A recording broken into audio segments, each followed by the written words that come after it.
Hola, ¿sabes cómo desde hace un tiempo nos están diciendo que tenemos que ser todos amiguitos, tolerantes, que está mal ser racista y esas cosas? Pues eso es una corriente de pensamiento denominada multiculturalismo. Y como hoy me he levantado un poquito rebelde, voy a contarte la vez en la que un imperio milenario se volvió un estado fallido a causa de esta ideología.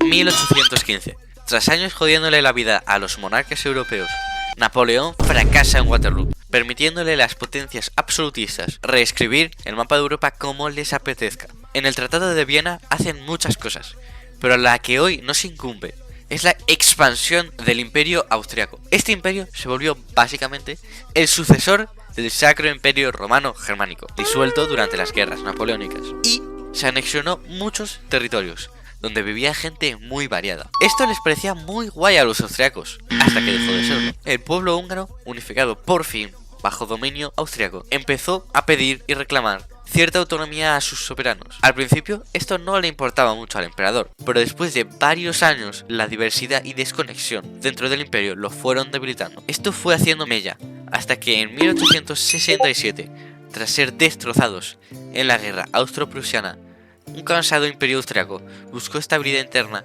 firmando el compromiso austro-húngaro. Así surgió el problemático Imperio Austrohúngaro. Genial, pero ¿qué se supone que implicaba ese compromiso? Básicamente dividió el imperio en dos estados: Cisleitania, zona perteneciente a Austria, y Transleitania, zona perteneciente a los húngaros. Ambas zonas bajo la supervisión del emperador Francisco José I.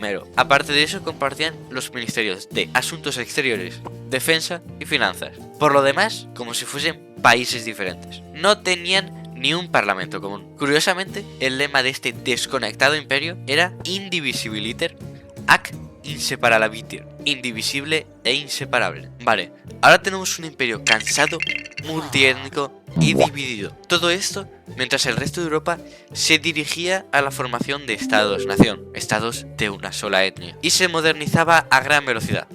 Por eso, mientras Italia y Alemania se unificaban, Francia y Reino Unido se centraban en sus colonias, el imperio austrohúngaro era considerado una organización política obsoleta, más propia de siglos anteriores, y un Volkerkerker, una prisión de naciones. Pasa el tiempo, llegamos al siglo XX, el nacionalismo se empieza a volver cada vez más popular. Pero no solo eso, el viejo imperio otomano no hace más que perder influencia en los Balcanes. Esto es aprovechado por dos imperios que necesitan urgentemente algún tipo de victoria política para mantener su posición como potencia. El imperio austrohúngaro compite con el imperio ruso por los Balcanes. Rusia, apoyándose en el reciente estado serbio, promueve movimientos paneslavistas entre la población eslava de Austria, buscando atacar el punto más débil del imperio: su diversidad. Esta presión no paró al imperio, que siguió expandiéndose por la región. El 6 de octubre de 1908, Austria-Hungría anexionó Bosnia y Herzegovina, desatando la crisis de Bosnia, la antesala de la Primera Guerra Mundial. Esto no le hizo ni puta gracia a Serbia, lugar donde empezaron a aparecer organizaciones terroristas apoyadas por el gobierno. Estas organizaciones buscaban la liberación de los eslavos, bajo el dominio de Serbia, obviamente. En un movimiento de 10.000 de IQ, una de estas organizaciones mató al heredero al trono del imperio, que curiosamente abogaba por la reestructuración del imperio como una federación, al estilo de Estados Unidos, lo que le daría mucha independencia a los eslavos. Con su muerte, se crearía el último clavo en el ataúd del imperio austrohúngaro: la Primera Guerra Mundial. Pese a ser un estado modernizado y económicamente estable, la desconexión de las tropas del ejército causó un completo fracaso militar, con algunas tropas incluso rebelándose. Perdieron la guerra y el imperio fue completamente disuelto, puesto que la Entente consideraba su simple existencia una amenaza a la estabilidad de Europa. Siendo sinceros, lo podrían haber hecho mucho mejor.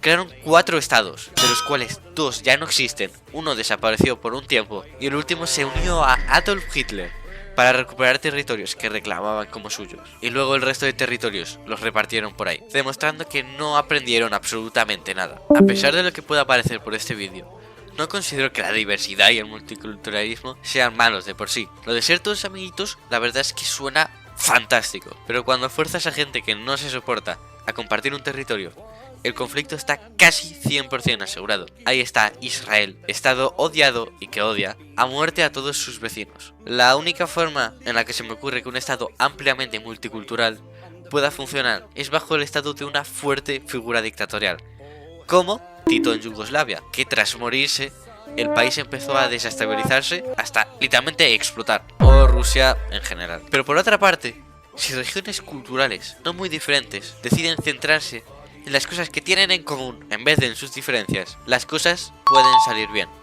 Como en España, donde a pesar de haber ciertos conflictos, generalmente hay unidad. También está Reino Unido, e incluso me atrevería a decir que Alemania igual. Para simplificarlo, la multiculturalidad tiene límites. No todo el mundo puede soportar a todo el mundo. Fin.